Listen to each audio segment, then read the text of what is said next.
இந்திரா காந்தியின் குழந்தையை மீட்டுக் கொண்டு வர வேண்டும் என்றும் அவரின் கணவரை கைது செய்ய வேண்டும் என்றும் நீதிமன்றம் தீர்ப்பளித்தும் இத்தனை ஆண்டுகளாக இழுபறியாக்கியதில் கடந்த அரசாங்கத்திற்கும் தற்போதைய அரசாங்கத்திற்கும் தொடர்பு இருப்பதாக சட்டத்துறை முன்னாள் அமைச்சர் ரதோ சயீத் இப்ராஹிம் தெரிவித்தார்.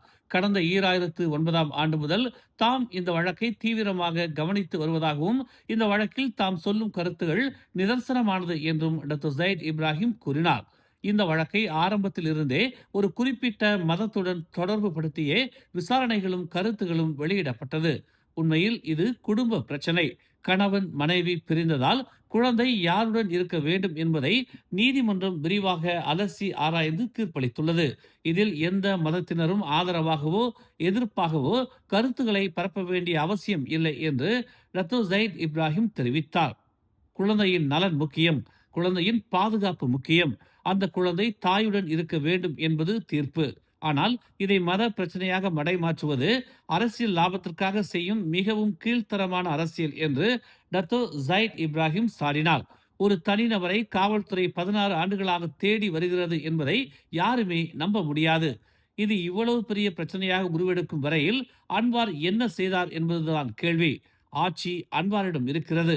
ஆனால் இந்திரா காந்தி விவகாரத்தில் அன்வார் வாயை திறக்க மாட்டார். சட்டத்துறை அமைச்சர் அசாலினா உஸ்மான் வாயை திறக்க மாட்டார். இவர்களை வாயை திறக்காமல் அமைதியாக இருக்க ஒரே காரணம்தான் பெரும்பான்மையினரின் ஓட்டுகளை இழக்க நேரிடும் என்கிற பயம். அது மட்டுமே ஆட்சியில் இருப்பவர்களின் வாயை கட்டியிருப்பதாக டத்தோ ஜயித் இப்ராஹிம் கூறினார். கோலாலம்பூர் சாலைகளில் அமைக்கப்பட்டிருக்கும் தெருவிளக்கு கம்பங்களில் விளம்பரங்களை மாட்டுவதற்கு கோலாலம்பூர் நகராண்மை கழகமான டிபிகேயில் கடுமையான எச்சரிக்கை விடுத்துள்ளது. இது தெருவிளக்கு கம்பங்கள், விளம்பர கம்பங்கள் அல்ல என்று டிபிகேயில் எச்சரிக்கை அறிக்கையை வெளியிட்டுள்ளது. நேற்று இரவு கோலாலம்பூரின் பிரதான சாலைகளின் தெரு கம்பங்களில் மாட்டி வைக்கப்பட்டிருந்த விளம்பர பதாகைகளை அப்புறப்படுத்தும் நடவடிக்கைகளை டிபிகேயில் மேற்கொண்டது. ஜலான் சயித் புத்ரா சாலைகளில் உள்ள 97 மின் கம்பங்களில் இருந்து 132 விளம்பர பதாகைகளை அப்புறப்படுத்தியதாக டிபிகேயில் தெரிவித்துள்ளது. பெரும்பாலான விளம்பர பதாகைகள் இரும்பு கம்பிகளால் கட்டப்பட்டிருப்பதால் அது மின்சாரம் தாக்கும் அபாயம் இருப்பதாகவும் இதனால் பொதுமக்களுக்கும் பயணிகளுக்கும் மிகப்பெரிய ஆபத்தை ஏற்படுத்தும் என்றும் டிபிகேயில் எச்சரித்துள்ளது. சாலை ஓரங்களில் விளம்பரங்களுக்கான இடங்களை கோலாலம்பூர் நகராண்மை கழகம் ஒதுக்கி உள்ளதாகவும் முறையான அனுமதிகளை பெற்று விளம்பரங்களை பிரத்யேக இடங்களில் பயன்படுத்தும்படியும் டிபிகேயில் வலியுறுத்தியுள்ளது. ஸ்லாங்கூர் மந்திரி பசாராக இருக்கும் டதசே அமீருddin ஷாரி முழுமையாக 5 ஆண்டுகள் மந்திரி பசாராக இருக்க வேண்டும் என்று PKR கட்சியின் தகவல் பிரிவு தலைவரும் அமைச்சருமான டத்தோ ஃபாமி ஃபாஜில் தெரிவித்துள்ளார்.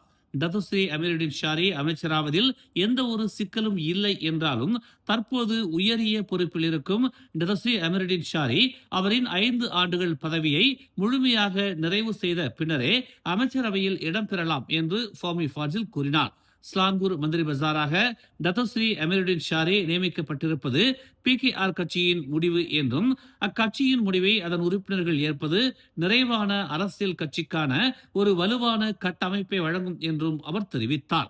நூருல் இசா அன்வார் அமைச்சரவையில் இடம்பெறுவது குறித்தும் ஸ்லாங்கூர் மந்திரி பசார் ஆவது குறித்தும் அமைச்சரவையிலும் சரி PKR தலைமை கூட்டத்திலும் சரி எந்த ஒரு விவாதங்களும் நடைபெறவில்லை என டாக்டர் ஃபாமி ஃபாஜில் விளக்கம் அளித்தார். அதேவேளை PKR கட்சியின் தலைமையை மீறி எந்த ஒரு பதவிகளும் மாற்றி அமைக்கப்படாது என்று டாக்டர் ஃபாமி ஃபாஜில் கூறினார். அலோர் காஜாவில் சந்தேகத்திற்குரிய கும்பலை சோதனையிட்ட போது எதிர்பாரா நேரத்தில் காவல் அதிகாரியை அரிவாளால் வெட்டிய கும்பலை காவல்துறையினர் சுட்டுக் கொன்றதாக மலாக்கா மாநில காவல்துறை தலைவர் டாக்டர் ஜுல் கைரி முக்தார் தெரிவித்தார். அதிகாலை 4:30 மணிக்கு அலோர் காஜாவின் துரியான் திங்கால் செம்பனை தோட்டத்தில் கும்பல் ஒன்று பதுங்கி இருப்பதை கண்ட ரோந்து பணி காவல் அதிகாரிகள் அவர்களை சோதனையிட முற்பட்ட போது கும்பலில் இருந்த ஆடவர் ஒருவர் 30 வயதுடைய காவல் அதிகாரியின் கையில் அரிவாளால் வெட்டியதும் துணை காவல் அதிகாரி அக்கும்பலை நோக்கி துப்பாக்கியால் சுட்டதாக மலாக்கா மாநில காவல்துறை தலைவர் டாக்டர் ஜுல்கைரி முக்தார் விளக்கமளித்தார். பாதிக்கப்பட்ட 30 வயது காவல் அதிகாரி மருத்துவமனையில் சிகிச்சை பெற்று வருவதாகவும் உயிரிழந்த மூவரும் 24 முதல் 29 வயதுக்கு உட்பட்ட தேடப்படும் குற்றவாளிகள் என்றும் டாக்டர் ஜுல்கைரி முக்தார் கூறினார். சம்பந்தப்பட்ட கும்பல் பயன்படுத்திய வாகனத்தில் இருந்து பாராங்கத்திகளும் முகமூடிகளும் திருட்டில் பயன்படுத்தப்படும் உபகரணங்களும் பறிமுதல் செய்யப்பட்டுள்ளதாகவும் அவர் தெரிவித்தார். சுட்டுக் கொல்லப்பட்ட கும்பலைச் சேர்ந்த 29 வயது ஆடவர் 39 குற்றங்களில் சம்பந்தப்பட்டவர் என்றும் 24 வயது ஆடவர் 12 குற்றங்களில் சம்பந்தப்பட்டவர் என்றும் முதற்கட்ட விசாரணையில் தெரிய வந்துள்ளதாக அவர் கூறினார். இக்கும்பல் ஸ்லாங்கூர், நெகிரி செம்பிலான், மலாக்கா ஆகிய மாநிலங்களில் ஆள் கடத்தல், போதைப்பொருள் கடத்தல், கொள்ளை போன்ற குற்றங்களில் ஈடுபட்டதாகவும் சுமார் 13 லட்சம் ரிங்கிட் மதிப்பிலான கொள்ளைகளில் ஈடுபட்டதாகவும் டத்தோ ஜுல்கைரி முக்தார் கூறினார். இன்று காலை முதல் ஷா ஆலம் ஸ்ரீமூடா பகுதியில் வெள்ள நீர்மட்டம் உயர்ந்து வருவதால் ஷா ஆலம் குடியிருப்பு வாசிகள் பாதுகாப்புடன் இருக்க வேண்டும் என்று ஷா ஆலம் நகராண்மை கழகம் வலியுறுத்தியுள்ளது. ஷா ஆலம் அருகில் உள்ள சுமைக்லாங் ஆற்றின் நீர்மட்டம் இன்று அதிகாலை உயர்ந்ததும் நீர்ப்பாசனங்களை வெளியேற்றும் நடவடிக்கையை அதிகாலை 5 மணிக்கு தொடங்கிய நிலையில் தொடர் மழையால் வெள்ள நீர் ஸ்ரீமூடா குடியிருப்பு பகுதிகளுக்குள் நுழைந்ததாக தெரிவிக்கப்பட்டுள்ளது. Shah Alam section 35, section U14, section U17, section 13, section 25, section U2, section 19, section 16, section 25, section 23 என ஷா ஆலமை சுற்றியுள்ள பல பகுதிகளில் நீர்மட்டம் உயர்ந்து வெள்ளம் ஏற்பட்டதாக தெரிவிக்கப்பட்டுள்ளது. இதுவரை 500க்கும் மேற்பட்ட குடியிருப்பு வாசிகள் பாதிக்கப்பட்டிருப்பதாகவும் வெள்ள அபாயம் கட்டுப்பாட்டுக்குள் இருப்பதாகவும் பாதுகாப்பு நடவடிக்கைகளை மேற்கொண்டு வருவதாகவும் ஷா ஆலம் நகராண்மை கழகம் தெரிவித்துள்ளது. தற்காலிகமாக ஸ்ரீமூடா சாலைகள் மூடப்பட்டிருப்பதாகவும் கனரக வாகனங்களை மட்டுமே அனுமதிப்பதாகவும் தெரிவிக்கப்பட்டுள்ளது. வெள்ளத்தால் பாதிக்கப்படும் குடியிருப்பு வாசிகள் அவசர தேவைகளுக்கு ஷா ஆலம் நகராண்மை கழகத்தை 0355105811 எனும் 24 மணி நேர சேவை தொடர்பு எண்ணின் மூலமாக தொடர்பு கொள்ளும்படி ஷா ஆலம் நகராண்மை கழகம் கேட்டுக் கொண்டுள்ளது.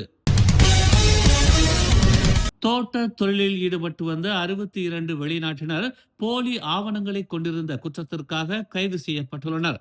நேற்று இரவு குவாமுசாங்கில் உள்ள லோஜிங் தோட்டத்தில் கிளந்தான் மாநில குடிநுழைவுத்துறையினர் மேற்கொண்ட சோதனையில் ஒரு பெண் உட்பட 62 வெளிநாட்டினர் கைது செய்யப்பட்டிருப்பதாக கிளந்தான் மாநில குடிநுழைவுத்துறை இணை இயக்குனர் முகமது யூசுப் கான் தெரிவித்தார். கைது செய்யப்பட்டவர்களிடம் போலி கடப்பிதழ்கள் உட்பட பல்வேறு போலி ஆவணங்களும் பறிமுதல் செய்யப்பட்டிருப்பதாகவும் தெரிய வந்துள்ளது. கடந்த வாரம் இதே பகுதியில் சோதனை மேற்கொண்டதில் அனைத்து வெளிநாட்டினரிடமும் கடப்பிதழ் இருந்ததாகவும் அதன் பின்னர் மேற்கொள்ளப்பட்ட வெளிநாட்டு தொழிலாளர் தரவிறக்கம் ஆய்வின் சோதனையில் குறிப்பிட்ட எண்ணிக்கையிலான வெளிநாட்டினர் கொண்டிருக்கும் கடப்பிதழ்களும் பணியாளர் நியமன ஆவணங்களும் போலியானவை என கண்டறியப்பட்டதாகவும் நேற்று இரவு மீண்டும் சோதனை மேற்கொள்ளப்பட்டதாகவும் முகமது யூசுப் கான் தெரிவித்தார். செப்புத்தே தமான் யுனைடெட்டில் உள்ள அடுக்குமாடி குடியிருப்புகளில் வசிக்கும் மக்கள் இன்று காலை அருகில் உள்ள சரிவில் ஏற்பட்ட நிலச்சரிவை தொடர்ந்து அங்கிருந்து வெளியேற உத்தரவிடப்பட்டனர். செப்புத்தே தீயணைப்பு மற்றும் மீட்பு நிலைய தலைவர் ஆம்டான் மகாத் காலை 11 மணி அளவில் சுமார் 60 மீட்டர் நீளமுள்ள சரிவு குறித்து அவசர அழைப்பு வந்ததாக கூறினார். இச்சம்பவத்தில் 2 கார்கள் மற்றும் பல மோட்டார் சைக்கிள்கள் பாதிக்கப்பட்டதாகவும் ஒரு வாகனம் புதைந்ததாகவும் ஆப்டன் கூறினார். நிலச்சரிவு மண் அடுக்குமாடி குடியிருப்பு வளாகத்திற்குள் புகுந்ததாக அவர் ஒரு அறிக்கையில் தெரிவித்தார். இதனை அடுத்து மண் நகர்வு மற்றும் கனமழை காரணமாக 104 குடியிருப்பு அலகுகள் மற்றும் அருகில் உள்ள வளாகங்களை உள்ளடக்கிய 2 தொகுதிகள் காலி செய்ய உத்தரவிடப்பட்டன.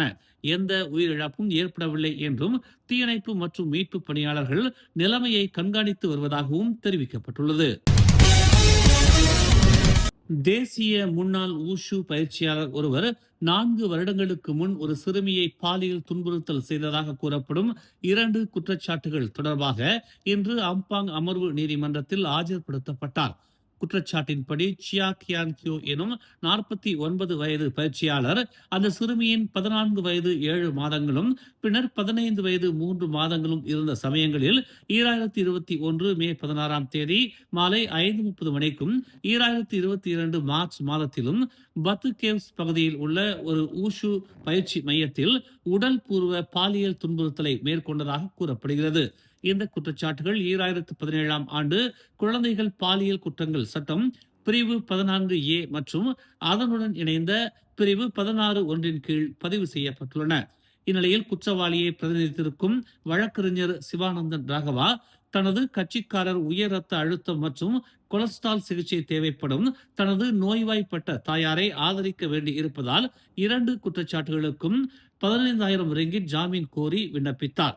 நீதிபதி நோஷிலா கமருடின் குற்றம் சாட்டப்பட்டவரை 2 குற்றச்சாட்டுகளுக்கும் ஒரு நபர் உத்தரவாதத்துடன் 15,000 ரிங்கிட் ஜாமீனில் விடுவிக்க அனுமதித்தார். மேலும் வழக்கு தொடரப்பட்ட கூடுதல் நிபந்தனைகளையும் சேர்த்து டிசம்பர் 24ஆம் தேதி வழக்கை குறிப்பிடுவதற்கு நீதிபதி நிர்ணயித்தார். மேலும் செய்திகளை தெரிந்து கொள்ள தமிழ் மலர் இணையதளம், தமிழ் மலர் செயலி மற்றும் மலர் டிவி யூடியூப் சேனலை வலம் வாருங்கள். எங்களோடு இணைந்திருக்க மலர் டிவியை பதிவு செய்து கொள்ளுங்கள். உறவுகள் மகிழ்ந்திட விருப்பம் மற்றும் பகிர்வு சேவையை சொடுக்கிடுங்கள்.